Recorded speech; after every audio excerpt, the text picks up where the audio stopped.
بسم اللہ الرحمن الرحیم۔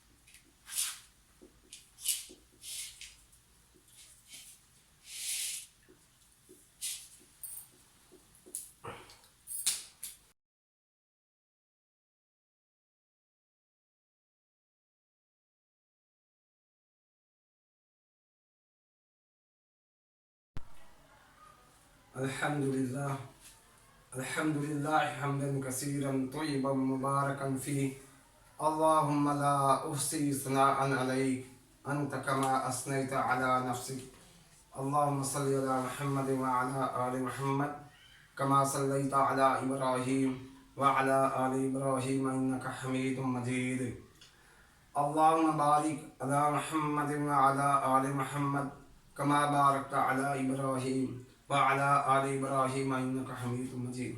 ڈیئر اسٹوڈنٹس، السلام علیکم ورحمۃ اللہ وبرکاتہ۔ کیسے ہیں آپ جی؟ اللہ تعالیٰ آپ کو خیر خیریت سے رکھے۔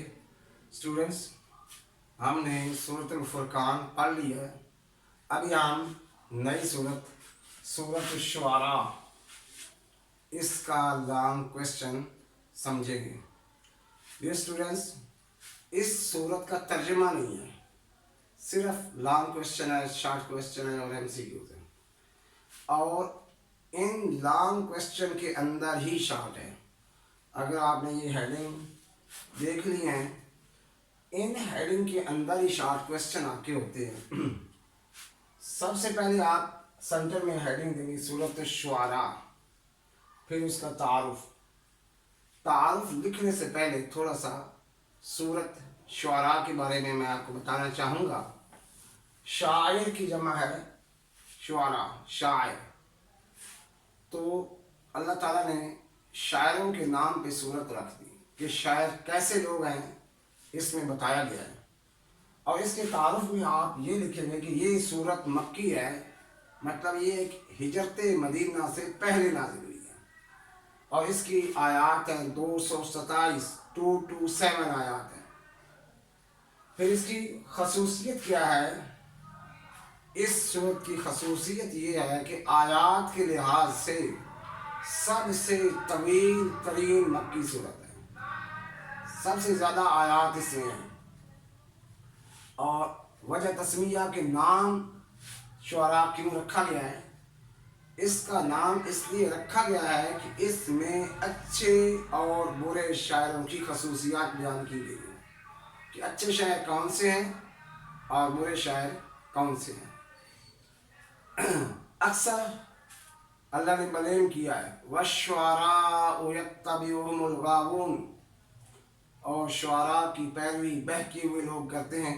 أَلَمْ تَرَ أَنَّهُمْ فِي كُلِّ وَادٍ يَهِيمُونَ، کیا تم نے دیکھا کہ ہر وادی میں وہ سر مارے ہیں؟ شاعر چیز کو حقیقت سے دور لے جاتے ہیں، یہ جو حقیقت ہے اس کو بڑھا چلا کر پیش کرتے ہیں، اس لیے اللہ نے قرآن میں بیان کیا ہے۔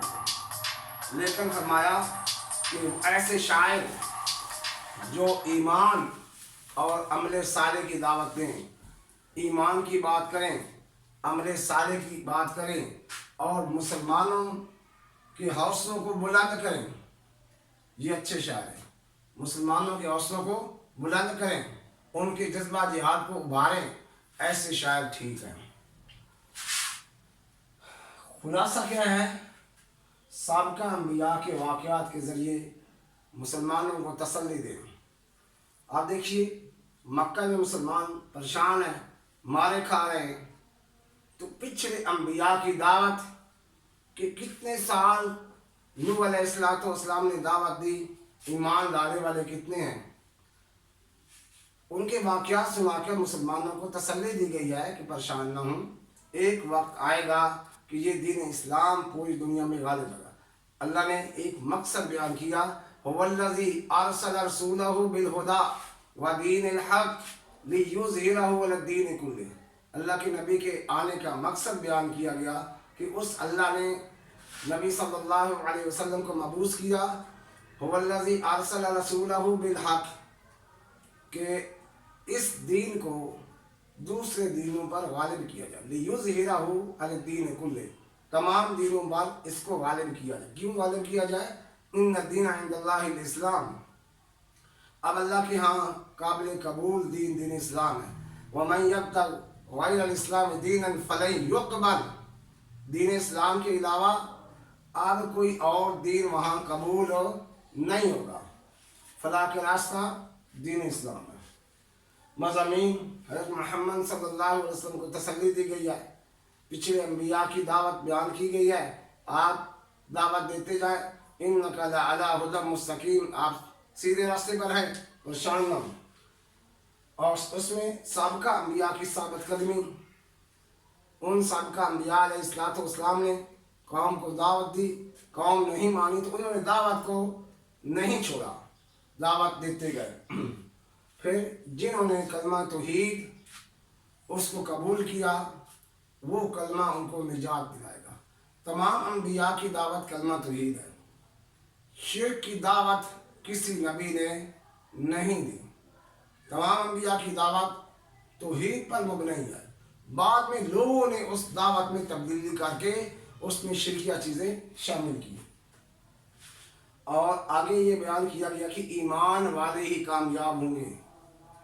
کامیابی وہ ہے جو آخرت میں ملے گی۔ فمن زحزح عن النار وادخل الجنۃ فقد فاز، جس کو آگ سے بچا لیا گیا اور اس کو جنت میں داخل کر دیا گیا، فقد فاز، یہ کامیاب، اور یہ ایسا کامیاب جس کے بعد ناکامی نہیں ہے۔